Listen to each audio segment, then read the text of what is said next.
Iraq में बढ़ती हिंसा को देखते हुए भारत सरकार ने वहां फंसे 10,000 भारतीयों को सुरक्षित बाहर निकालने के लिए इराक में 3 जगह कैंप्स लगाने का फैसला किया है।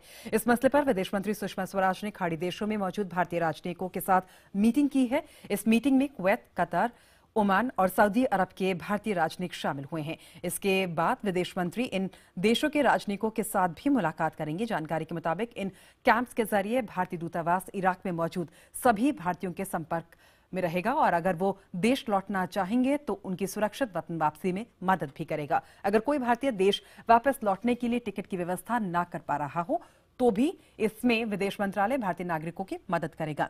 विदेश मंत्रालय के मुताबिक अगवा हुए 39 भारतीय पूरी तरह से सुरक्षित हैं। वहीं इराक में फंसे भारतीयों के परिवार वाले आज दोपहर 3 बजे जवाहरलाल नेहरू भवन में विदेश मंत्री सुषमा स्वराज से मुलाकात करेंगे।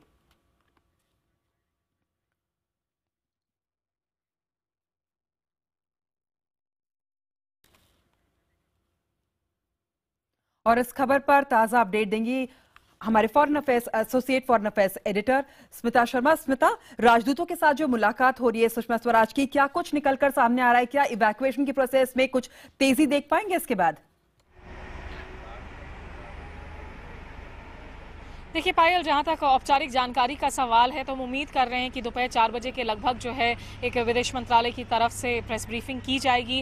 हालांकि अभी जो खबर मिल रही है कि अब कम से कम जो भारतीय राजदूतों के साथ बैठक थी अब वो लगभग खत्म हो चुकी है, क्योंकि जो खाड़ी मुल्कों के दूसरे राजदूत जो राजनयिक यहाँ भारत में मौजूद हैं, कतर, बहरीन, सऊदी अरब, उनके राजदूत अब पहुंच चुके हैं। अब एक वर्किंग लंच के दौरान जो है तमाम और जो मत्थापच्ची है उसको आगे बढ़ाया जाएगा। इसमें वीके सिंह जो कि विदेश राज्य मंत्री हैं वो भी शामिल हैं और निश्चित रूप से ये सेकंड फेज है। अभी तक जो है फैसिलिटेशन फेज चल रहा था, एक तरीके से सहायता देने वाली फेज की बात की जा रही थी कि जो भारतीय वापस आना चाह रहे हैं उनको किस तरह की सहूलियतें दिए जाएं, अगर उनकी कागजी दिक्कतें हैं, पासपोर्ट्स अगर उनके जब्त कर रखे हैं उनके एम्प्लॉयर्स ने, उसको कैसे सुलझाया जाए, उनको पैसे कैसे दिए जाए। लेकिन अगर आप मास इवैक्यूएशन की बात कर रहे हैं, अगर आप सामूहिक इवैक्यूएशन की बात कर रहे हैं, जिसमें पहले स्टेज में जो सूत्र बता रहे हैं, जो शुक्रवार को उच्च स्तरीय बैठक हुई थी कि कम से कम 2000 भारतीयों को निकालने की बात की जा रही है, उसके लिए निश्चित रूप से आपको इराक के जो आसपास के दूसरे जो पड़ोसी देश हैं उनके रास्तों का भी इस्तेमाल करना पड़ सकता है। इसीलिए समन्वय बिठाने की ये कोशिश इस वक्त जारी है